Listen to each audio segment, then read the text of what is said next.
اعوذ باللہ من الشیطان اللعین الرجیم بسم اللہ الرحمن الرحیم وبہ نستعین وہو خیر ناصر ومعین الحمد للہ رب العالمین والصلاة والسلام علی اشرف الانبیاء والمرسلین حبیب الہنا و طبیب نفوسنا ابی القاسم محمد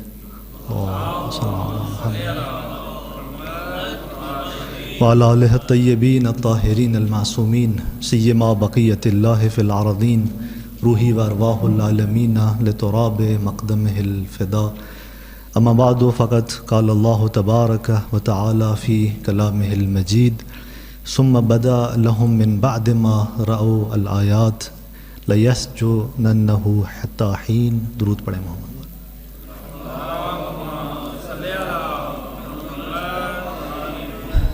سورہ مبارک حضرت یوسف علیہ السلام میں گفتگو جاری تھی اور گزشتہ 33 اور 34 آیت کے اندر بیان ہوا کہ جناب یوسف علیہ السلام نے بارگاہ الہی میں آ کر مناجات کی اور پروردگار سے عرض کیا کہ قید زندان میرے لیے زیادہ محبوب ہے اس برائی سے جس کی طرف یہ خواتین دعوت دیتی ہیں. کہا وَإِلَّا تَصْرِفْ عَنِّي كَيْدَهُنَّ، اگر تو نے ان کے مکر و فریب کو مجھ سے دور نہیں کیا تو اصب الیہن، میں ان کی طرف مائل ہو جاؤں گا، واکن من الجاہلین، اور جاہلوں میں سے ہو جاؤں گا. پھر کہا فاستجاب لہ ربہ، پروردگار نے ان کی اس دعا کو قبول فرمایا. فصرف عنہ کیدہن، اور ان کے مکر و فریب کو ان سے دور کیا. انہ هو السمیع العلیم. کہ بیان ہوا کہ جناب یوسف علیہ السلام کی نگاہ توحیدی ہے. پورے اس داستان کے اندر، پورے اس قصے کے اندر آپ دیکھ رہے ہیں کہ ہر ایک مرحلے میں جناب یوسف آگے بڑھتے جا رہے ہیں، کمالات کے اگلی مرحلوں میں جاتے ہوئے نظر آتے ہیں. بچپنے سے جو سفر شروع ہوا سختیوں کا، ابھی زندان کی طرف جا رہے ہیں اور وہاں پر بھی پروردگار سے کیا چاہ رہے ہیں کہ درخواست نہیں کر رہے، یعنی نگاہ توحیدی دیکھیں کہ درخواست نہیں کر رہے خدا سے کہ مجھے زندان میں ڈال دے یا مجھے زندان چاہیے. نہیں، یہ چاہنا بھی ان کو گوارا نہیں ہے. بارگاہ الہی میں کہتے ہیں کہ خدایا تو جو بہتر جانتا ہے وہ میرے حق میں انجام دے. میں نے عرض کیا تھا کہ جب انسان دو راستوں پہ آ کر کھڑا ہو جاتا ہے، وہاں پر معمولاً ہم کیا کرتے ہیں، کسی ایک راستے کو انتخاب کرتے ہیں اور پروردگار سے مدد مانگتے ہیں، جبکہ اولیاء الہی اس سے آگے جاتے ہیں. وہ کہتے ہیں کہ نہیں، حتیٰ دو راستوں کے اوپر بھی چونکہ پروردگار ہر چیز سے بالاتر ہے، لہٰذا ایسا نہیں ہے کہ میں یہاں دو راستوں میں پھنسا ہوا ہوں، ممکن ہے کہ پروردگار کوئی تیسری راہ نکالے. لہٰذا وہ اپنے تمام امور کو، اپنی تمام چیزوں کو پروردگار کے حوالے کرتا ہے. یہ جناب یوسف ہیں، یہ ان کی نگاہ توحیدی ہے. اور پھر کہا کہ اگر تو نے ان کا مکر و فریب مجھ سے دور نہیں کیا تو میں ان کی طرف ہو جاؤں گا، میں ان کی طرف مائل ہو جاؤں گا، میں جاہلوں میں سے ہو جاؤں گا. یہ ایک بہت بڑی بات ہے. کبھی بھی جناب یوسف اپنے اوپر اعتماد نہیں کر رہے، اس معنی میں کہ دیکھیں ان کے پاس برہان رب بھی ہے، باطنی پاکیزگی بھی ہے، سب کچھ ہے، لیکن وہ پھر بھی بارگاہ الہی سے مدد مانگ رہے ہیں. خدایا تو ہی کر سکتا ہے، تو ہی اس کو دور کر سکتا ہے. اور پھر پروردگار نے اس کی دعا کو مستجاب کیا. اس مرحلے کو ہم بیان کر چکے تھے. اور یوں جو ہے جناب یوسف کے لیے فیصلہ کیا ہوتا ہے کہ 35 نمبر آیت کے اندر ذکر ہوا کہ ثم بدا لہم من بعد ما رأوا الآیات، کہ جب انہوں نے ان نشانیوں کو دیکھا، ان نشانیوں کو دیکھنے کے بعد ان کی جو رائے ٹھہری وہ کیا ٹھہری، لیسجننہ، کہ حتماً اسے ایک مدت تک، اس تک جو ہے وہ قید کریں گے. یعنی یہ ان کی رائے ٹھہری کہ حتماً ہم کیا کریں گے، اس کو قید کریں گے، زندان میں ڈالیں گے ایک مدت تک. اب یہاں پر ظاہر سوال ہے کہ یہ نشانیوں کو دیکھنے کے بعد ان کی یہ رائے ٹھہری یہاں پر، تو پہلے مرحلے میں ان کی یہ رائے نہیں تھی، یعنی عزیز مصر کی اور دوسرے جو افراد تھے ان کی یہ رائے نہیں تھی کہ جناب یوسف کو زندان میں ڈالا جائے، چونکہ وہ جناب یوسف کی پاک دامنی کو دیکھ چکے تھے، ان کے لیے نشانیاں واضح ہو چکی تھیں. اور یہاں پر ان کی رائے تبدیل ہو رہی ہے. یہ رائے تبدیلی کی وجہ کیا ہے؟ ظاہر سی بات ہے کہ زلیخا نے جو مہمانی بلائی اور اس کے بعد پھر خواتین جو پیچھے لگیں، یہ سارا جو ماجرا تھا اب ان کی طرف سے اصرار تھا، زلیخا کی طرف سے اصرار ہے اس بات پر کہ جناب یوسف کو، چونکہ یہاں پر تاریخ کے اندر ہے کہ بعض خواتین نے آ کر جناب یوسف کے حوالے سے زلیخا کو کہا کہ چونکہ یہ محل کے اندر رہا ہے، نعمتوں میں رہا ہے، اس کو سختی دی جائے تو یہ کیا کرے گا، بات مان جائے گا، لہٰذا اس کو زندان میں چند دنوں کے لیے ڈلوا دیا جائے، اور وہاں پر اس کو زندان میں ڈالنے کا یہ مشورہ دیتی ہیں تو خواتین کا۔ اور آپ دیکھیں کہ جو یہاں پر آیات کے اندر ثم بدا لہم، یہ لہم یعنی مردوں کی بات ہے، ابھی تک بات خواتین کی چل رہی تھی، اب ان مردوں کی یہ رائے ٹھہری۔ مردوں کی کیوں رائے ٹھہری؟ یعنی خواتین کا پریشر، ان کا دباؤ اتنا آگے بڑھا کہ اب جو درباری تھے، خود عزیز مصر تھا اور جو درباری تھے، ان کی یہ رائے ٹھہری کہ اگر اس طوفان کو سمیٹنا ہے اور اس کو تھمنا چاہتے ہیں ہم کہ اس کو بات کو جو ہے یہاں پر ٹھہرایا جائے، تو کیا کیا جائے، اس کے تھمنے کے لیے اس کو زندان ڈال دیا جائے۔ اور یہ معمولاً شروع سے تاریخ میں ایسے رہا ہے کہ اس کو زندان میں ڈال دیا جائے، زندان ڈال دیا جائے گا تو کیا ہوگا، ہمارے قصر کی، ہمارے محل کی آبرو کیا ہو جائے گی، بچ جائے گی، اور یہ بات دب جائے گی جب تک یہ مسئلہ ٹھنڈا نہیں ہوتا، اس کو زندان ڈال دیا جائے۔ تو یہ مردوں کی رائے ٹھہری اس کے بعد۔ اور یہاں پر یہ بات بھی ظاہراً واضح ہو جاتی ہے کہ زلیخا اور ان خواتین کی، آپ دیکھیں خاص طور پہ زلیخا کی خود حکومت کے اندر کتنا ایک اپنے شوہر پر پریشر جا رہا ہے، اور پھر آپ دیکھیں کہ کتنی اس کی قدرت سامنے آ رہی ہے کہ حتیٰ حکومت کے مسائل کے اندر بھی وہ زیادہ قدرت رکھتی ہے اور شوہر بھی اس کے سامنے کچھ نہیں کر پا رہے۔ تو یہ پوری ایک داستان یہاں پر جا کر جناب یوسف کے حق میں نہیں آتی اور فیصلہ آتا ہے کہ اس کو زندان میں ڈال دیا جائے۔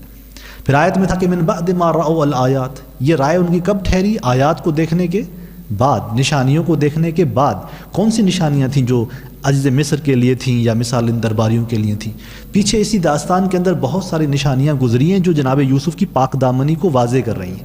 شہد شاہد من اہلہا، خود زلیخا کے اہل سے، خاندان سے ایک بچے نے کیا دی تھی، شہادت دی تھی جناب یوسف کی پاک دامنی پر۔ پھر وہ جب عزیز مصر نے دیکھا فلما رأى قمیصہ قد من دبر، کہ وہ قمیص پیچھے سے پھٹی ہوئی ہے، تب بھی یہ نشانی ان کے لیے روشن تھی، واضح تھی کہ پس قصوروار کون ہے، زلیخا ہے۔ یا مثلا وہاں پر خود عزیز مصر نے کہا تھا ان خواتین کو کہ انہ من کیدکن، کہ یہ بات کیا ہے تم خواتین کے مکر و فریب میں سے۔ تو یوں بہت ساری نشانیاں خود اس قصے کے اندر موجود ہیں جو ان کے لیے روشن ہو چکی تھیں کہ یوسف جو ہے وہ صدیق ہے، جناب یوسف علیہ السلام وہ خطا کار نہیں ہے اور زلیخا خطا کار ہے۔ لیکن اس تمام نشانیوں کو دیکھنے کے باوجود بھی وہ اس سمت جا رہے ہیں کہ یوسف کو کیا کریں، زندان میں ڈالیں۔ تو یہ ایک ناحق فیصلہ تھا، ایک ظالمانہ فیصلہ تھا۔ اور یہ فیصلہ کیوں ہوا؟ اس لیے کہ میں نے عرض کیا تھا، بارہا میں نے عرض کیا ہے کہ انسان کے عقل کے دو پہلو ہیں۔ وہ انسان کی عقل کے جس کا پہلو انسان اچھائیوں کی طرف بڑھتا ہے مقام عمل میں، اب ان لوگوں کو آپ دیکھیں کہ ان کی عقل جو ہے ان پہ خود جو سیاسی مصلحتیں ہیں، جو جذبات ہیں، جو خواہشات نفسانی ہیں، وہ حاوی آ چکی ہیں۔ یعنی عزیز مصر ہو یا درباری جتنے بھی ہوں، یہ ظالمانہ فیصلہ کیوں کر رہے ہیں؟ کیوں؟ اس لیے کہ عقل کی وہ جو قوت ہے وہ تاریک ہو چکی ہے، ان کے وجود کے اندر ان کی سیاسی مصلحتیں اور وہ خواہشات نفسانی ان پر حاکم ہو چکی ہے۔ اور جب بھی ایسی صورتحال آتی ہے تو پھر یہی نتیجہ نکلے گا کہ ایک معصوم حتیٰ پیغمبر کو بھی یہ کیا کر رہے ہیں، زندان میں ڈال رہے ہیں، اس کے بھی مقابلے میں آ کر کھڑے ہو رہے ہیں۔ اور ہر دور میں ایسے رہا ہے کہ جو بھی قوم، جو بھی ملت اپنے نبی کے خلاف کھڑی ہوئی ہے، یہ کب کھڑی ہوئی ہے؟ جب ان کے اپنے وجود پر ان کی خواہشات نفسانی نے کنٹرول کیا ہے، حاوی ہوئی ہیں۔ لہٰذا انسان کا اندر تاریک ہو جاتا ہے، خواہشات نفسانی حاوی ہو جائیں، انسان کی عقل ختم ہو جاتی ہے، انسان پھر اس طرح سے نہیں سوچتا، جو عقل نورانی ہوتی ہے اس کے ذریعے پھر نہیں سوچ رہا ہوتا، اور یوں جا کر ایک نتیجہ کیا سامنے آتا ہے کہ ایک معصوم کو زندان میں ڈالا جا رہا ہے۔ یعنی انسان پر اتنی خواہشات نفسانی حاوی ہیں اس مرحلے میں کہ ایک معصوم ذات جس کے لیے پتہ بھی ہے کہ یہ پاک ہے، اس کی کوئی مشکل نہیں ہے، اس کو زندان میں ڈالا جا رہا ہے۔ اب یہاں پر جناب یوسف علیہ السلام زندان میں چلے جاتے ہیں، یہ زندان پہنچ جاتے ہیں، اور وہاں پر پھر کہانی جو ہے وہ چینج ہو جاتی ہے، پھر پوری زندان کی اور زندان سے آگے کی کہانی ہے۔ ادھر سے وہ جو چند دنوں کے لیے جناب یوسف کو ڈالا گیا تھا، وہ چند دن سے کافی دن ہو جاتے ہیں، سال گزر جاتے ہیں، وہ بات آگے چلی جاتی ہے۔ کیوں؟ اس لیے کہ زلیخا چاہ رہی تھی اس کو 3-4 دن کے لیے زندان ڈالا جائے، اور یہ بات مانیں گا تو اس کو باہر نکال دیا جائے گا۔ بات ماننے کا تو تصور ہی نہیں تھا، جناب یوسف اس سمت تو نہیں آ رہے تھے، تو لہٰذا وہ اپنی بات پر نہیں آئی کہ اس کو نکالا جائے، اس کے لیے مزید اور پریشانیاں بڑھ گئیں، کیونکہ وہ نہیں چاہ رہی تھی کہ جناب یوسف اسے جدا ہو جائے، لیکن کام ایسا ہوا کہ وہ اور سختی میں چلی گئی۔ ادھر سے خود عزیز مصر بھی نہیں چاہ رہے تھے فعلاً جناب یوسف باہر آئے، تو جناب یوسف جو ہے وہ اندر چلے جاتے ہیں، اور خود یہ حکمت الہی تھی، اگرچہ انہوں نے ظالمانہ فیصلہ کیا لیکن خود خدا کے منصوبے میں ہے، خدا کی حکمت تھی کہ یہ زندان جائے اور وہاں سے پھر اتنی مدت اس زندان کے اندر رہیں کہ جب تک ضروری ہے کہ وہ باہر نکلیں، اور مصر کے حوالے سے وہ جو حالات کہتی اور وہ ساری چیزیں سامنے آتی ہیں کہ جناب یوسف خود اس اقتدار اور حاکمیت تک پہنچ جائیں۔ لیکن زندان کے اندر خود زندان کے اپنے واقعات ہیں، اس داستان کے اندر چھوٹے چھوٹے اور بہت سارے واقعات ہیں، جناب یوسف کی پوری ایک کامل داستان ہے، لیکن خود زندان کے اندر کے کافی سارے واقعات ہیں کہ یہاں پر آپ دیکھیں کہ دو جو ہیں زندانی جناب یوسف کے پاس آتے ہیں اور اپنے خواب کو بیان کرتے ہیں کہ 36 نمبر آیت کے اندر یوں ارشاد ہوا کہ وَدَخَلَ مَعَهُ السِّجْنَ فَتَيَانِ، کہ دو جوان جناب یوسف علیہ السلام کے ساتھ زندان میں داخل ہوئے۔ قال احدہما، ان میں سے ایک جناب یوسف سے کہہ رہا ہے کہ انی ارانی اعصر خمرا، میں شراب کو نچوڑتے ہوئے اپنے آپ کو دیکھا ہے، شراب کو نچوڑتے ہوئے، یہ اپنا خواب بیان کر رہا ہے۔ وقال الاخر، اور دوسرے نے کہا کہ انی ارانی احمل فوق راسی، میں نے اپنے آپ کو یوں دیکھا ہے کہ میں اپنے سر پہ خبزن، روٹی رکھی ہوئی ہے، اور تاکل الطیر منہ، اس سے پرندے کیا کر رہے ہوتے ہیں، کھا رہے ہوتے ہیں۔ یہ دونوں خواب بیان کرتے ہیں، پھر کہتے ہیں کہ نبئنا بتعویلہ، ہمیں کیا کر اس کی تعویل بتا، ہمیں خبر دے اس خواب کی تعویل کی اور حقیقت کی۔ کہا انا نراک من المحسنین، ہم آپ کو کیا دیکھتے ہیں، محسنین میں، یعنی نیکی کرنے والوں میں سے دیکھتے ہیں۔ اب نوجوان کون تھے؟ یہ وہ تھے کہ جو خود بادشاہ کے قصر میں تھے، بادشاہ جو فرعون تھا اس وقت کا، اس کے قصر میں تھے، اور ایک وہ تھا جو سقا تھا، ساقی تھا، شراب اور پانی تیار کرتا تھا، ایک وہ تھا جس کے پاس کچن کا سارا کام اس کے حوالے تھا، روٹی وغیرہ بناتا تھا۔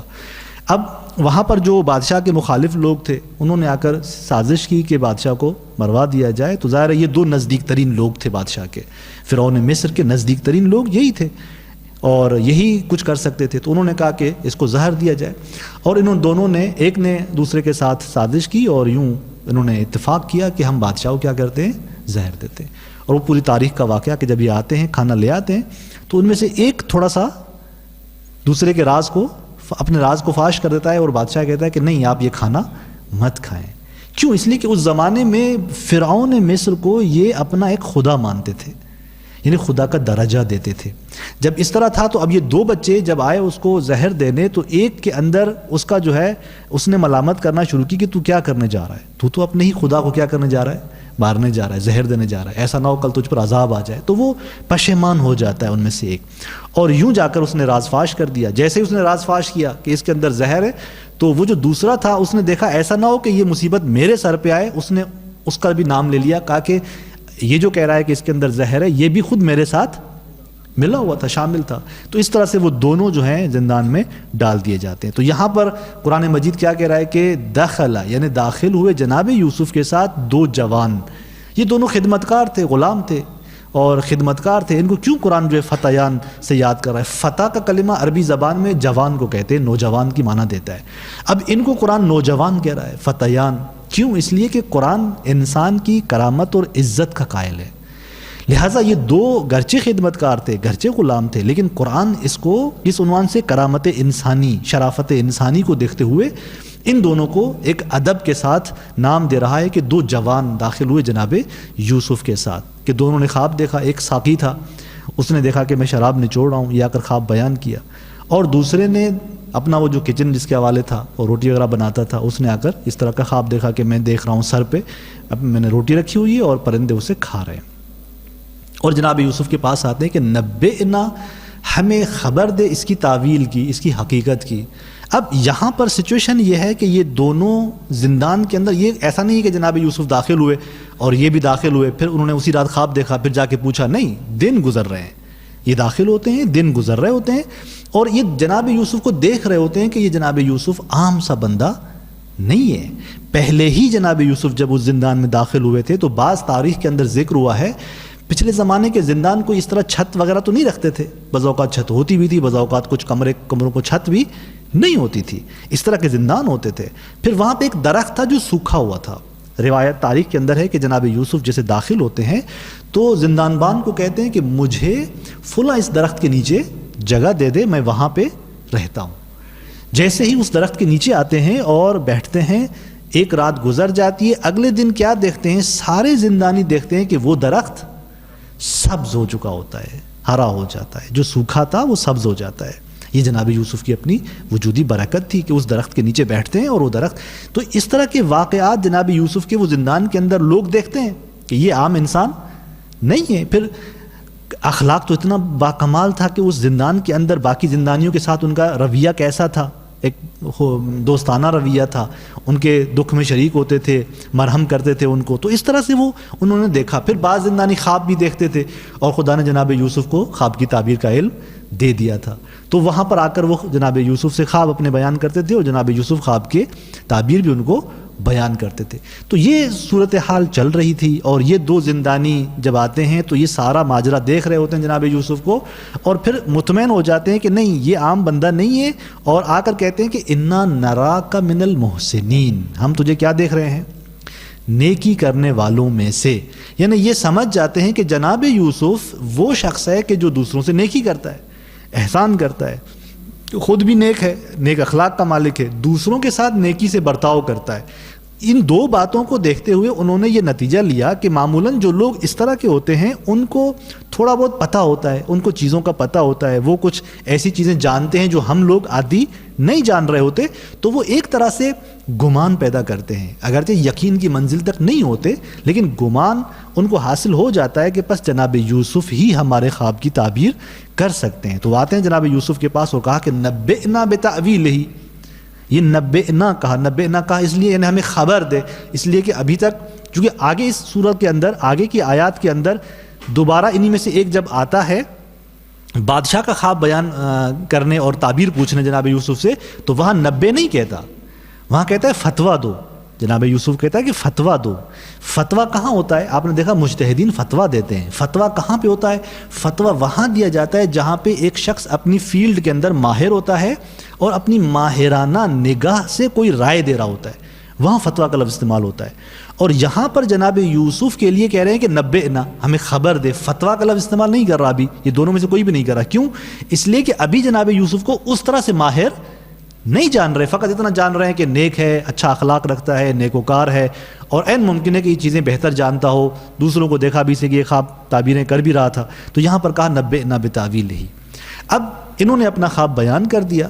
یہاں سے جناب یوسف علیہ السلام اگلی جو آیت ہے 37، اس میں آپ دیکھیں کہ فوراً خواب کی تعبیر بیان نہیں کرتے، انہوں نے تو آپ پر اپنا خواب بیان کر دیا، لیکن جناب یوسف علیہ السلام خواب کی تعبیر بیان نہیں کرتے۔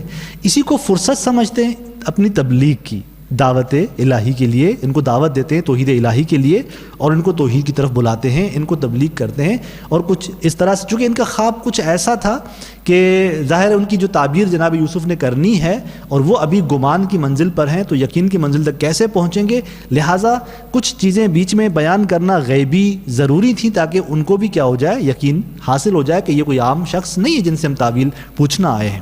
لہذا قرآن نے کہا، قال، جناب یوسف نے کہا، لا یأتیکما طعام ترزقانہ الا نبأتکما بتأویلہ، کہ وہ طعام جو تم کھاتے ہو، جو تمہارے لیے لایا جاتا ہے، اس طعام جو تمہارے لیے روزی دیا جائے گا، اس کے آنے سے پہلے، یعنی وہ تمہارے پاس نہیں آئے گا، اس کے آنے سے پہلے میں تمہیں اس کھانے کی تعویل بتاؤں گا۔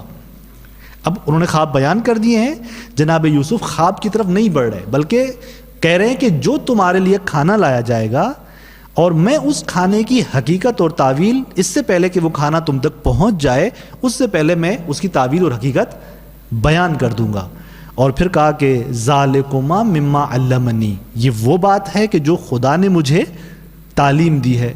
انی ترکت ملت قوم، پھر کہا کہ میں نے ایسی قوم کو ترک کیا ہے کہ لا یؤمنون باللہ، کہ جو خدا پر ایمان نہیں رکھتی، اور کہا وہم بالآخرۃ ہم کافرون، اور وہی لوگ جو ہیں وہ قیامت کا انکار کرنے والے ہیں۔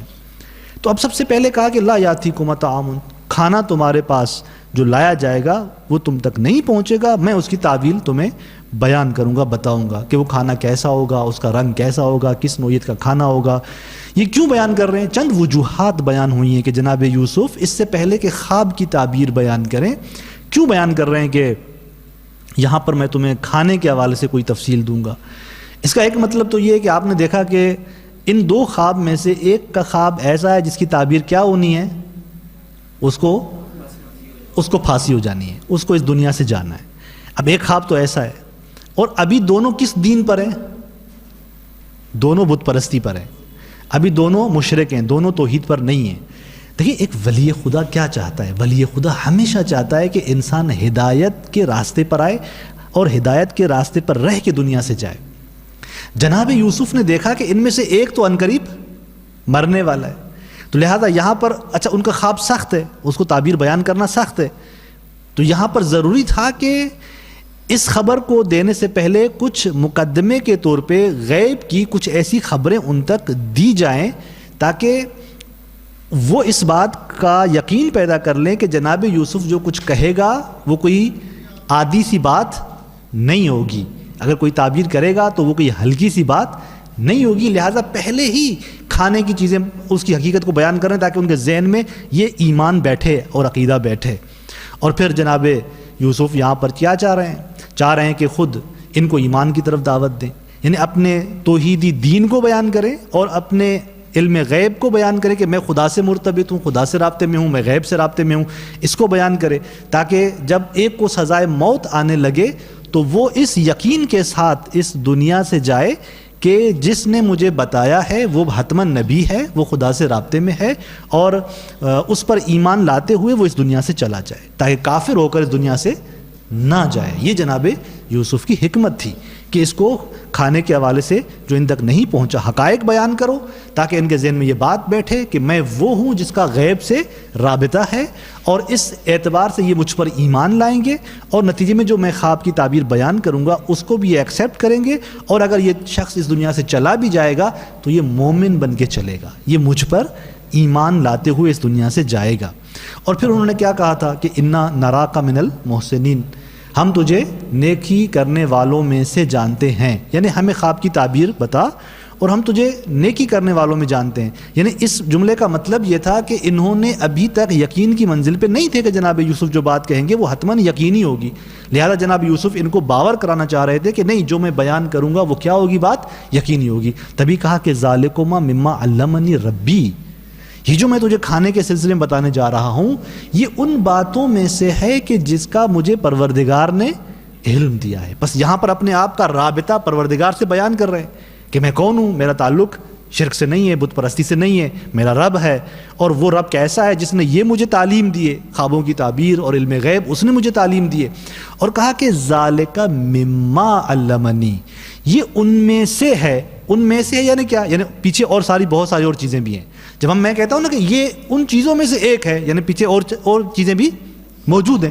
بس اگر میں نے کہا، جناب یوسف نے کہا کہ یہ مما علمنی، یہ جو میں تجھے بتانے جا رہا ہوں یہ ان میں سے ہے کہ جو خدا نے مجھے تعلیم دی ہے، اس کا مطلب کیا ہوا؟ بس تعلیم فقط مجھے تعبیر خواب نہیں دی، اس کے علاوہ بھی پروردگار نے مجھے علوم دیے ہیں، اس کے علاوہ بھی مجھے بعض چیزوں کی حقائق کی خبر ہے، فقط تعبیر خواب نہیں ہے، یہ ان میں سے ایک ہے، تعبیر خواب ان میں سے ایک علم ہے جو خدا نے مجھے دیا ہے۔ اور یہاں پر نگاہ توحیدی دوبارہ آپ دیکھیں جناب یوسف کی کہ اپنے علم کو بھی بیان کیا، کہا کہ علمنی ربی، نہیں کہا، کہہ سکتے تھے کہ مجھے علم غیب حاصل ہے، کہہ سکتے تھے کہ میں جو ہے وہ غیب کو جانتا ہوں، میں پروردگار سے رابطے میں ہوں، میں غیب کو جانتا ہوں، یہ نہیں کہہ رہے کہ میں غیب کو جانتا ہوں، کہا کہ علمنی ربی، پروردگار نے مجھے تعلیم دی ہے۔ یہ نگاہ توحیدی ہے جو اس پوری داستان کے اندر جگہ جگہ پر جناب یوسف کی توحیدی نگاہ جو ہے وہ بارہا ہمارے سامنے آ رہی ہے۔ اچھا، یہاں پر یہ دونوں خواب بیان ہوئے اور جناب یوسف نے ان کے کھانے کی تفصیل اور وہ ساری چیزوں کی طرف چلے گئے تاکہ ان کو یقین ہو کہ میرا علم غیب ہے اور میں خدا سے مرتبط ہوں۔ پھر یہاں پر اپنے اس اعتقاد توحیدی کو بیان کرتے ہیں، کیا کہا؟ دو چیزوں سے دوری، ایک چیز سے یہاں پر دو چیزوں سے دوری اور پھر دو چیزوں کے ساتھ رغبت رکھنا، یہ بیان کر رہے ہیں اس اور اگلی آیت کے اندر۔ کہا کہ انی ترکت ملت قوم لا یؤمنون باللہ، کہا میں نے چھوڑ دیا اس قوم کو کہ جو اس قوم کے آئین کو کہ جو خدا پہ ایمان نہیں لاتی. یعنی کنعان میں تھے، اپنے شہر میں تھے، اور وہاں سے مصر تک پوری اس بت پرستی کے اندر جناب یوسف نہیں ہیں. کہا میں نے اس قوم کو چھوڑ دیا، اس قوم کے آئین کو چھوڑ دیا جو خدا پہ ایمان نہیں رکھتی. بس اگر میں کنعان میں بھی تھا، اپنے گاؤں میں بھی تھا، تو وہاں پر بھی جو بت پرست لوگ تھے میں ان میں شامل نہیں تھا، اور یہاں پر بھی ہوں مصر کے اندر میں بت پرستوں میں شامل نہیں ہوں. اور پھر کیا کہا کہ وَهُمْ بِالْآخِرَةِ هُمْ کافرون، اور وہی لوگ قیامت پہ ایمان نہیں رکھتے تھے، قیامت کا انکار کرنے والے ہیں. اور یہاں پر دوسری بات جو کہنے جا رہے ہیں جناب یوسف، وہ کیا؟ ایک تو میں شرک سے میں نے دوری اختیار کی، میں ان کے آئین سے دور ہوا جو ایمان نہیں رکھتے خدا پر، اور دوسرا وہ کہ جو قیامت کا ایمان نہیں رکھتے ان سے بھی اپنے آپ کو دور کرتے ہوئے نظر آتے ہیں کہ میں ان سے بھی کیا ہوں، دور ہوں، ان سے بھی بیزار ہوں. اور یہ قیامت کے جو منکر ہوتے ہیں دو طرح کے لوگ ہوتے ہیں. ایک وہ ہوتے ہیں کہ جو اسی عالم دنیا کو ہی سب کچھ سمجھ رہے ہوتے ہیں کہ ان ہی الا حیاتنا الدنیا، کچھ بھی نہیں ہے یہ مگر ہماری دنیاوی زندگی، اس کے علاوہ اور کچھ بھی نہیں ہے. لہٰذا وہ دیکھتے ہیں کہ اس عالم میں رہنا ہے، اسی عالم میں ختم ہو جانا ہے، پھر کوئی دنیا ہی نہیں ہے، پھر ہمیں کہیں جانا ہی نہیں ہے. وہ معاد کے، قیامت کے اس طرح سے منکر ہوتے ہیں. ایک کچھ لوگ وہ ہیں کہ جو اس طرح سے معاد کے منکر ہیں کہ نہیں، ہم مر جائیں گے، ہمارے مرنے کے بعد دوبارہ ہم نے زندہ ہونا ہے، لیکن وہ کیسے ہونا ہے؟ جیسے ہندو قائل ہے کہ ہمارے روح دوبارہ کسی اور بدن میں آ جائے گا اور وہ بدن دوبارہ اس عالم کے اندر آ جائے گا. یعنی میں چلا جاؤں گا لیکن دوبارہ اسی دنیا کے اندر واپس آ جاؤں گا. اب وہ اچھے بدن میں ایک اچھی روح کے عنوان سے واپس آؤں گا یا بری روح کے عنوان سے واپس آؤں گا؟ جیسے ان کا عقیدہ ہے، تناسخ کا عقیدہ ہے کہ وہ ہندو کہتے ہیں کہ اگر اچھی روح ہوتی ہے تو وہ دوبارہ اس عالم کے اندر آئے گی اور وہ روح اچھی ہوگی. اور یعنی اس روح پہ عذاب آنا ہے یا اس روح پہ سختی آنی ہے یا اس روح کو نعمتوں میں رہنا ہے، یہ دونوں عمل کہاں پہ ہونے ہیں؟ اسی دنیا کے اندر ہونے ہیں. وہ دیکھتے ہیں کہ مثلا جو اچھا انسان ہوتا ہے وہ دنیا سے چلا جاتا ہے، وہ یہ سمجھتے ہیں کہ میری روح دوبارہ ایک نیک انسان کی صورت میں اسی عالم میں واپس آ جائے گی اور میں بڑی نعمتوں میں ہوں گا. اور جو برا ہوتا ہے اس کا بھی یہی انجام یوں سمجھتے ہیں کہ یہ اس دنیا سے جا رہا ہے، پھر دوبارہ ایک بد شکل بد صورت میں اس دنیا کے اندر واپس آئے گا اور پھر یہ مصیبتوں میں ہوگا. یہ اس طرح کا عقیدہ رکھتے ہیں، تناسخ. تو بس یہ لوگ بھی درواقع معاد کے منکر ہیں، یہ بھی قیامت کے منکر ہیں. اور جناب یوسف کہہ رہے ہیں کہ انی ترکت ملت قوم، میں نے اس قوم کے آئین کو چھوڑ دیا جو خدا پہ ایمان نہیں رکھتے. وہم بالآخرۃ ہم کافرون، اور وہ قیامت پہ بھی ایمان نہیں رکھتے اور انکار کرتے. تو اس طرح سے اپنی پوری اس وحدانیت کو، عقیدہ توحید کو جناب یوسف بیان کر رہے ہیں. تو بس یہ دو چیزیں جن کو جناب یوسف نے چھوڑ دیا. اگلی آیت میں دو اور چیزیں بیان ہو رہی ہیں جن سے جناب یوسف جو ہیں وہ ان کی طرف راغب ہو رہے ہیں. کہا کہ وَاتَّبَعْتُ ملت آبائی، اور میں نے اتباع کی، ان کو میں نے چھوڑ دیا، ان لوگوں کو میں نے چھوڑ دیا.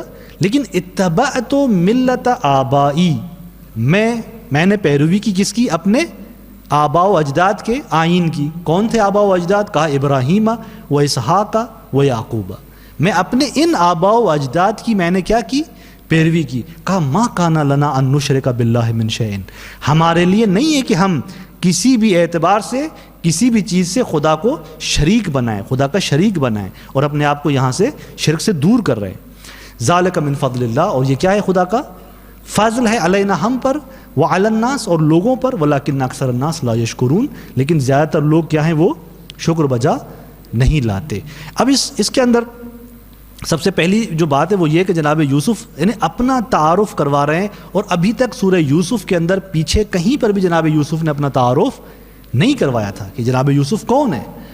وہ فقط جو مالک نے اس کو بیچ دیا تھا عزیز مصر کو، اس کو جا کے اس نے وہ بھی کان میں کہہ دیا تھا کہ دیکھو میں کون ہوں، یہ تجھے پتہ ہونا چاہیے، جو پیسے تم لے رہے ہو وہ تمہارے لیے جائز نہیں ہے، یہ راز ہے جو تیرے اور میرے درمیان ہے. وہ ایک بات اس نے کی تھی، لیکن قرآن نے بھی اس بات کو بیان نہیں کیا. ابھی تک قرآن نے جناب یوسف کے تعارف کو ذکر نہیں کیا. یہ پہلی بار ہے جناب یوسف کا تعارف ذکر ہو رہا ہے کہ کہا کہ وَاتَّبَعْتُ مِلَّةَ آبَائی ابراہیم و اسحاق و یعقوب، کہ میں اتباع کرتا ہوں اپنے آباء و اجداد کی، یعنی اپنے آباء و اجداد، اپنے نسب کو بیان کیا کہ میں کون ہوں. جناب ابراہیم سے لے کے جناب یعقوب تک اپنے نسب کو یہاں پر بیان کرے. دیکھیے دو نسلوں کا فاصلہ ہے. اپنے نسب کو جناب یعقوب تک نہیں لے کے جا رہے، بلکہ اس سے آگے جناب اسحاق، اس سے آگے جناب ابراہیم تک لے کے جا رہے ہیں. یعنی دو نسل بیچ میں فاصلے ہیں. جناب یعقوب ایک نسل، جناب اسحاق دو. جناب ابراہیم تک اپنی نسل جا کے پہنچا رہے ہیں. تو جناب ابراہیم اور جناب یوسف کے بیچ میں 2 نسل کا فاصلہ ہے. لیکن کیونکہ جناب ابراہیم ایک بہت بڑے نبی تھے اور جب نمرود کی اس آگ میں ان کو ڈالا گیا تھا تو وہ آگ گلزار بن گئی تھی اور ایک بہت بڑا تاریخی واقعہ بن گیا تھا، لہٰذا وہ لوگوں کے ذہنوں میں تھا. جناب ابراہیم کا واقعہ لوگوں کے ذہنوں میں موجود تھا اور لوگ اس کو بڑی عظمت سے دیکھتے تھے. اگرچہ یہ بت پرست تھے لیکن جناب ابراہیم کا واقعہ ان کے ذہنوں سے مٹا ہوا نہیں تھا، اس کو عظمت سے یاد کرتے تھے. تو یہاں پہ ضروری جانا جناب یوسف نے کہ اپنا تعارف کیسے کروائے، کہ جناب ابراہیم تک اپنے تعارف کو پہنچائے تاکہ ان کی عظمت جو ہے وہ ان کے لیے روشن ہو سکے. اور پھر یہاں پر جناب یوسف علیہ السلام سب سے پہلے مرحلے میں اپنے دین توحیدی کو بیان کرتے ہیں کہ دیکھیں میرا دین کون سا ہے. ابھی تک بیان نہیں کیا تھا کہ میرا دین کون سا ہے. اور قصر والوں نے بھی، عیز مصر نے بھی نہیں پوچھا تھا، کیونکہ جو بڑے لوگ ہوتے ہیں قصر والے میں ان کو تو اس طرح کی کوئی چنتا بھی نہیں تھی کہ یہ کس دین پر ہے. ہمیں کیا، غلام تھا، غلام بن کر اس کو غلام کے طور پہ اس کو خرید کر لے کر آئے تھے. تو وہ ایک غلام کس دین پر ہے وہ ان کو تو اس کی کوئی اہمیت تھی ہی نہیں، تو لہٰذا انہوں نے تو پوچھا ہی نہیں تھا اور جناب یوسف نے کہیں بیان بھی نہیں کیا تھا. لیکن ابھی جا کر زندان میں جناب یوسف بیان کرنے جا رہے ہیں کہ میں کون ہوں. یہ آثار ہوتے ہیں کس کے؟ نبوت کے. ایک نبی جب اپنے دین توحیدی کو بیان کرتا ہے اور لوگوں کو دین توحید کی طرف دعوت دیتا ہے تو یہ آثار نبوت میں سے ہوتا ہے. لہٰذا کہتے ہیں بزرگان کہ جناب یوسف اس زندان کے اندر مقام نبوت پہ پہنچتے ہیں اور یہاں پر آہستہ آہستہ ان کی دعوت جو ہے توحید کی طرف وہ بھی کیا ہو جاتی ہے، شروع ہو جاتی ہے. جو کہ معمولاً انبیاء جب مبعوث ہوتے ہیں تو دعوت شروع کرتے ہیں، اور یہاں پر جناب یوسف کیا کہہ رہے ہیں، ان لوگوں کو توحید کی طرف بلا رہے ہیں کہ وَاتَّبَعْتُ مِلَّةَ آبَائِي. اور اس طرح سے نہیں ہے یہ اپنے آبا کی طرف بلانا، ایسا نہیں ہے جیسے وہ خود مشرک اور بت پرست کہتے تھے. وہ کیا کہتے تھے کہ اِنَّا وَجَدْنَا آبَاءَنَا عَلَىٰ أُمَّةٍ وَإِنَّا عَلَىٰ آثَارِهِمْ مُهْتَدُونَ. جب ان سے کہا جاتا کہ بھائی تم بت پرستی کیوں کر رہے ہو تو کہتے تھے کہ ہمارے آبا و اجداد نے ایسے کیا ہے. ان کا اپنے آبا و اجداد کے دین پہ چلنا ایک طرح سے کیا تھا، ایک قسم کی ایسی تقلید تھی کہ جس کے پیچھے کوئی منطق نہیں تھی. لیکن جناب یوسف جب اپنے آبا کو بیان کر رہے ہیں تو ایک توحیدی دین کے عنوان سے بیان کریں گے. یہ کون تھے؟ یہ اولیاء الہی تھے. یہ کون تھے؟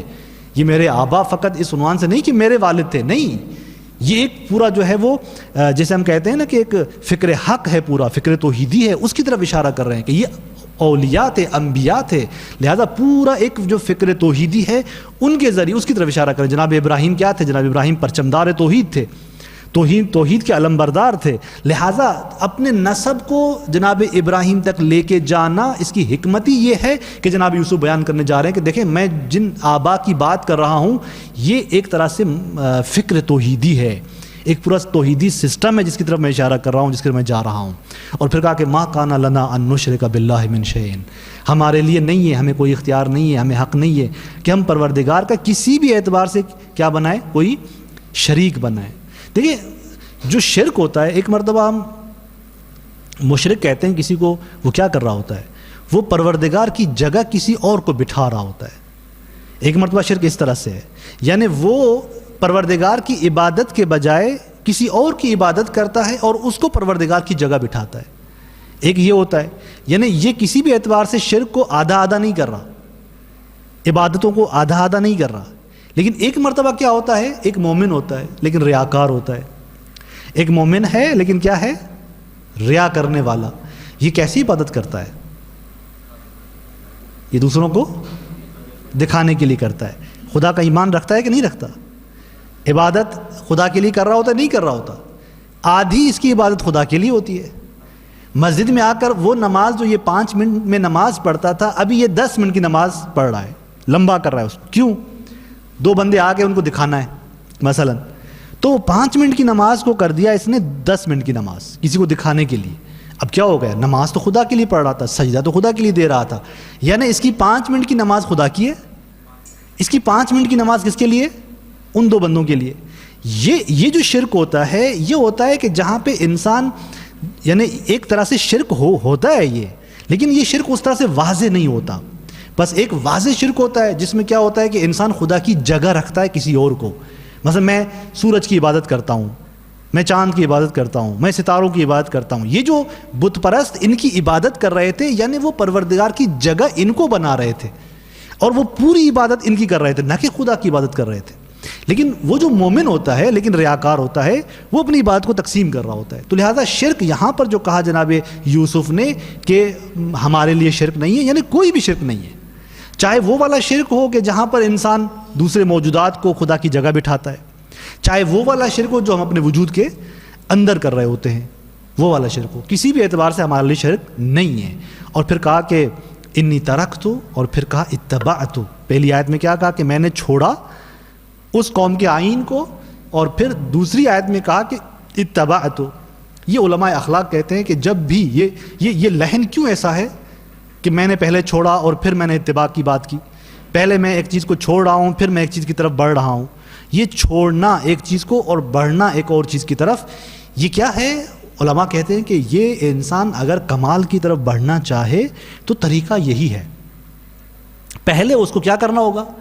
چیزوں کو چھوڑنا ہوگا اور پھر اس کو کچھ چیزوں کو لینا ہوگا. تو لہٰذا اس کو علماء اخلاق کہتے ہیں کہ اگر انسان گناہوں میں مبتلا ہے، انسان تاریکی میں مبتلا ہے، تو سب سے پہلے کام کیا کرنا ہے کہ اپنے وجود سے ان تاریکیوں کو دور کرنا ہے. توبہ کے ذریعے خدا کی بارگاہ میں آ کر اپنے وجود سے ان تاریکیوں کو ہٹانا ہے، اس کے بعد جا کر وہ سعادت کی طرف بڑھنا ہے. اگر فرض کرتے ہیں کہ انسان تاریکی نہ ہٹائے اپنے وجود سے، تو جتنی بھی عبادتیں کرتا رہے گا وہ عبادتیں اس کے وجود میں نورانیت کو اضافہ نہیں کریں گی، وہ آگے نہیں پڑھا پائیں گی. کیوں؟ اس لیے کہ انسان گناہ کے ذریعے وجود کو تاریک کر دیتا ہے، پھر جا کے نماز پڑھتا ہے، نماز کی نورانیت اسی تاریکی کو ختم کر رہی ہوتی ہے، کوئی نئے سے نور کو اضافہ نہیں ہو رہا ہوتا ہمارے اندر. تو لہٰذا کہا کہ انی ترکتو، میں نے چھوڑا، اور پھر کہا اتبعتو. آیت الکرسی کے اندر بھی آپ دیکھیں کیا ذکر ہے کہ من یکفر بالطاغوت ویؤمن باللہ. پہلے کس کا ذکر ہے؟ طاغوت کے انکار کا. من یکفر، جو انکار کرتا ہے، چھوڑ دیتا ہے طاغوت کو اور ایمان لے آتا ہے پروردگار پر. یعنی یہاں بھی ذکر کیا ہوا؟ پہلے چھوڑنا ہے پھر خدا کی طرف بڑھنا ہے. ایسے خدا کی طرف بڑھنا کہ انسان کا وجود آلودہ ہو، تاریک ہو، وہ کسی بھی اعتبار سے فائدہ مند نہیں رہتا. تو یہ ایک بہت بڑا درس ہے اس آیت کے اندر کہ اگر ہمیں پروردگار کی طرف بڑھنا ہے تو پہلے ایک چیز کو چھوڑنا ہوگا پھر بڑھنا ہوگا. دیکھیے فروعات کے اندر تولا اور تبرہ ہے کہ نہیں ہے؟ تولا، اور اگر تولا ہے تو پہلے کیا ہونا چاہیے؟ تبرہ ہونا چاہیے. تبرہ سے مراد کیا ہے؟ تبرہ کو ہم معنی یہ کرتے کہ لعنت کرو. تبرہ کا یہ معنی نہیں ہے کہ زبان سے لعنت کرو. تبرہ کا معنی کیا ہے؟ تبرہ کہتے ہیں انسان اپنے پورے وجود سے دشمن پروردگار اور آل محمد سے دور ہو جائے. بیزاری، تبرہ یعنی بیزاری، یعنی انسان دور ہو جائے. نہ یہ کہ آپ زبان پہ ہر صبح شام لعنت کرتے رہیں ان پر، ٹھیک ہے، لعنت ایک مصداق ہے، ایک طریقہ ہے، ایک نمونہ ہے، لیکن اصل کیا ہے؟ میں ان پہ لعنت بھی کروں اور عملی اعتبار سے ان کے ساتھ بھی ہوں. یہ کون سا تبرہ ہو گیا؟ بس تبرہ کیا ہے؟ تبرہ نے اپنے پورے وجود سے جدا ہونا، بیزار ہونا، بیزاری اختیار کرنا. یہ جب تک بیزاری نہیں ہوتی تب تک تولا حاصل. تولا یعنی کیا؟ محبت کرنا، ائمہ سے، پروردگار سے محبت کرنا. یہ عشق و محبت ہمارے وجود میں تب آئے گا جب وہ دشمن کی نفرت آ جائے گی، دشمن سے بیزاری آئے گی. وَإِلَّا دشمن بھی دل میں ہو اور امام کی ذات بھی میرے دل میں ہو، یہ دونوں جمع نہیں ہو سکتے. امیر المومنین کی بارگاہ میں درود پڑھیں محمد وآل محمد. امیر المومنین کی بارگاہ میں ایک شخص آتا ہے، مولا سے کہتا ہے کہ مولا میں آپ کو چاہتا ہوں. مولا کہتا ہے کہ تم اعور ہو. اعور یعنی تم کانے ہو. مولا کیا کہتا ہے؟ تم کانے ہو، ایک آنکھ سے اندھے ہو. تمہارے وجود میں ہمارے دشمن کی محبت بھی ہے، اور پھر تم آ کر مجھے کہتے ہو کہ اے علی میں تجھ سے محبت کرتا ہوں. ہاں تو مجھ سے محبت کرتا ہے لیکن تیرے وجود کے اندر میرے دشمن کی محبت بھی ہے. لہٰذا امام نے ایسے انسان کو کیا کہا کہ یہ کیا ہے؟ کانا ہے. پھر امام نے اگلا جملہ عجیب ارشاد کیا، کہا کہ تم ابھی کانے ہو، ہاں تم ایک طرف چلے جاؤ گے، یا تو کاملاً بینا ہو جاؤ گے، تمہاری دوسری آنکھ بھی آ جائے گی، یا پھر اسی ایک آنکھ سے بھی چلے جاؤ گے. یعنی اگر اس طرح سے تو نے زندگی کی تو آہستہ آہستہ یا تو کاملاً میری طرف آ جائے گا تو بینا ہو جائے گا، یا تو آہستہ آہستہ کلن اس کی طرف چلا جائے گا اور تو کیا ہو جائے گا. لہٰذا یہ ہو نہیں سکتا انسان کے وجود میں کہ امام کی محبت ہو اور تبرہ نہ ہو. تبرہ یعنی بیزاری نہ ہو، دشمن سے بیزاری نہ ہو. اگر محبت امام میرے وجود میں ہے تو بیزاری ہونی چاہیے۔ یہ راستہ ہے انسان کے کمال تک پہنچنے کا، کہ ہمیشہ انسان جب آگے بڑھے گا، سعادت کی منزل پائے گا، تو کچھ چیزیں چھوڑنی ہیں اور کچھ چیزیں حاصل کرنی ہیں۔ گناہ کو اپنے توبہ کے ذریعے اپنے وجود سے جدا کرنا ہے تاکہ ہمارا وجود خالی ہو جائے، صاف ہو جائے، پاک ہو جائے، پھر ہم نورانیت کو پروردگار سے اپنی طرف لے کر آئیں۔ اور یہ جناب یوسف اس آیہ شریفہ کے اندر ہمیں بتانا چاہ رہے ہیں۔ اور اس کے بعد پھر اگلی آیت کے اندر دوبارہ اپنے ان دونوں قیدیوں سے مخاطب ہوتے ہیں۔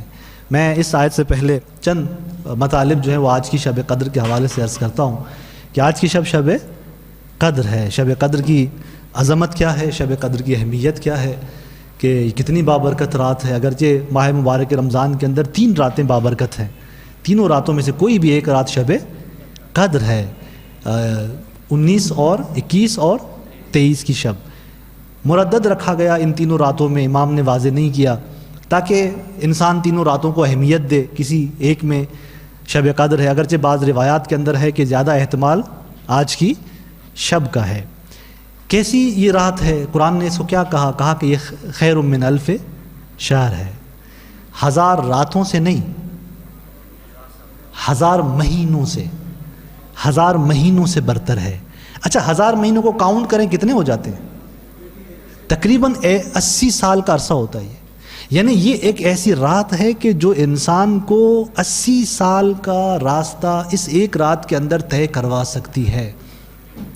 اس کے اندر یہ عظمت موجود ہے کہ 80 سال کا راستہ، یعنی آپ اور ہم، خدا نے ہمیں 80 سال کی زندگی دی ہو اور 80 سال زندگی خدا کی عبادت میں گزار دی ہو، اور ایک رات آپ خدا کی بارگاہ میں آئیں تو وہ اتنا ثواب اور اتنی عظمت آپ کو حاصل ہو سکتی ہے۔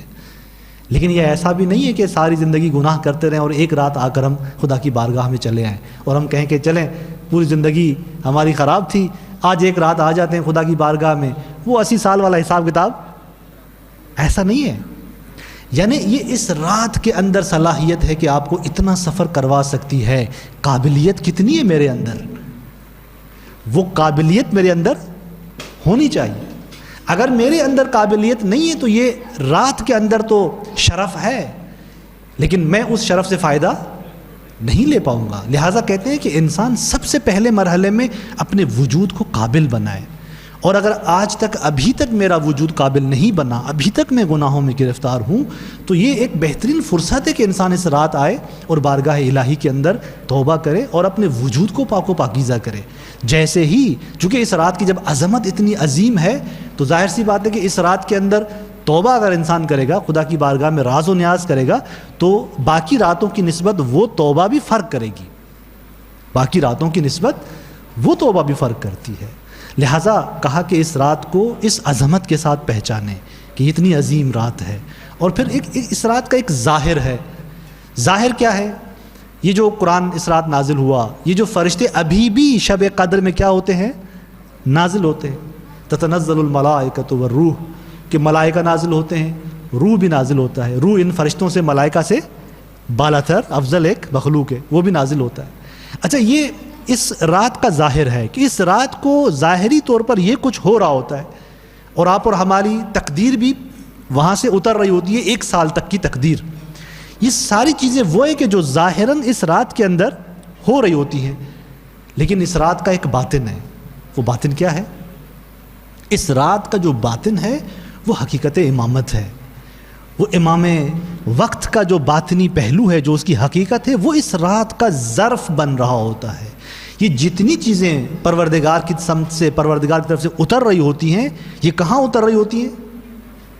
وجود مبارک امام عصر کہ امام وقت کے بابرکت وجود پر اتر رہی ہوتی ہیں، وہ ظرف بن رہی ہوتی ہے ذات۔ کیوں؟ اس لیے کہ امام کا وہ باطنی جو وجود ہے، باطنی جو پہلو ہے، وہ اتنا معنوی ہے کہ ان تمام معنویات کو، ان فیوزات کو اپنے اندر جگہ دیتا ہے۔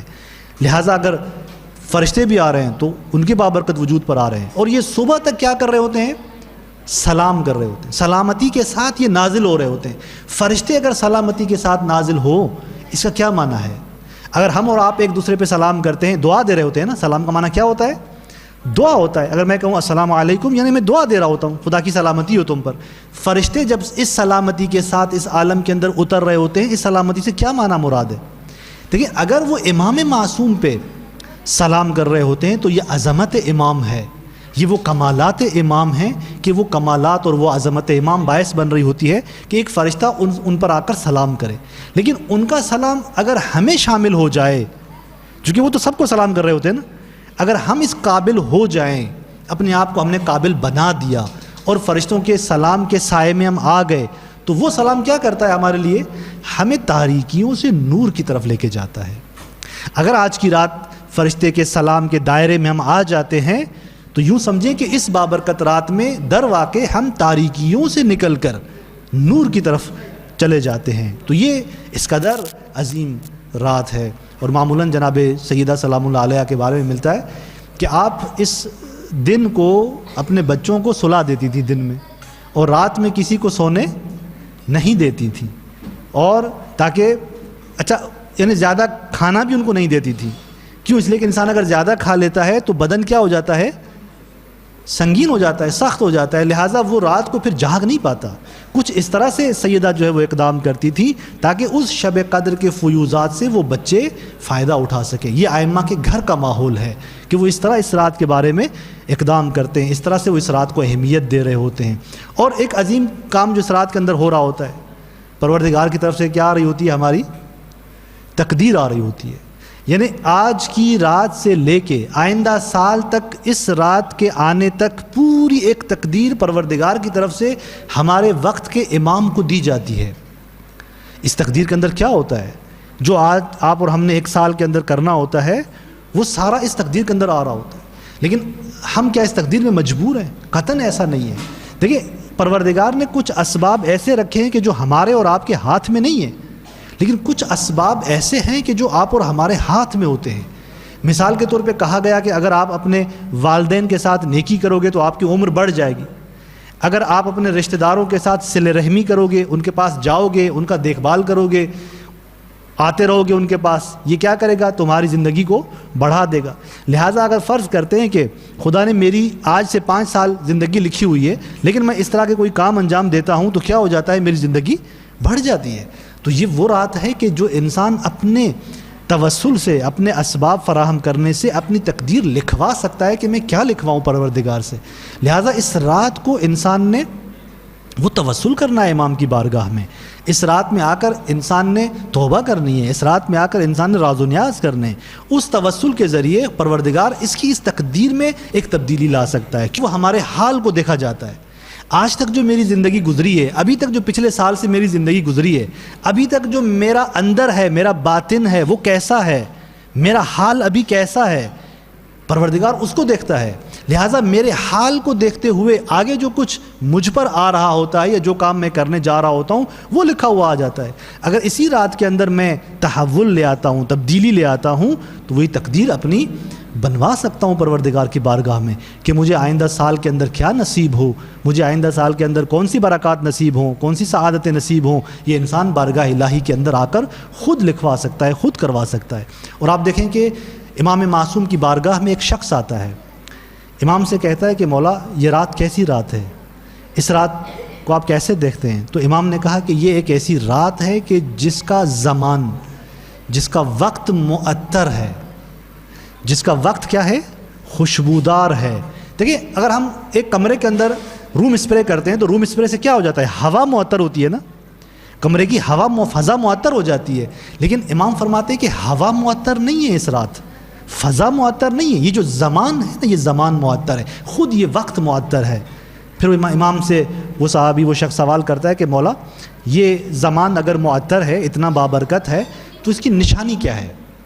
مجھے کیسے احساس ہو اس کی، اس خوشبو کا، اس کے اس کا؟ تو امام نے فرمایا دیکھو آج کی رات اگر تو نے بارگاہ الہی میں راز و نیاز کیا، اگر تو نے پروردگار کی بارگاہ میں عبادت انجام دی اور تیرے وجود کے اندر ایک خاص کیفیت طاری ہوئی، وہ کیفیت کے جو عادی کیفیت نہیں ہے، ایک معنوی کیفیت طاری ہوئی اور تمہارے اندر ایک تبدیلی کا احساس اور عنصر پیدا ہونے لگا، یہاں سے سمجھ لیجئے گا کہ تو نے اس رات کی حقیقت کو ایک حد تک درک کیا ہے اور پہچانا ہے. یعنی ایک حد تک اس رات کی جو عظمت ہے وہ تجھے شامل ہو رہی ہے، ایک حد تک ان فرشتوں کا سلام تجھے شامل ہو رہا ہے اور وہ تجھے اس تاریکی سے آہستہ آہستہ نور کی طرف لے کے آ رہا ہے۔ لہٰذا اس رات کو ائمہ نے اس طریقے سے دیکھا ہے کہ انسان اس بابرکت رات کے اندر کچھ اس طرح سے پروردگار کی بارگاہ میں توسل کرے کہ انسان اپنی بہتر تقدیر لکھوا سکے، اور اس طرح سے اس رات کی حقیقت کو جتنا ممکن ہو وہ پہچان سکے اور درک کرے۔ والسلام علیکم ورحمۃ اللہ وبرکاتہ۔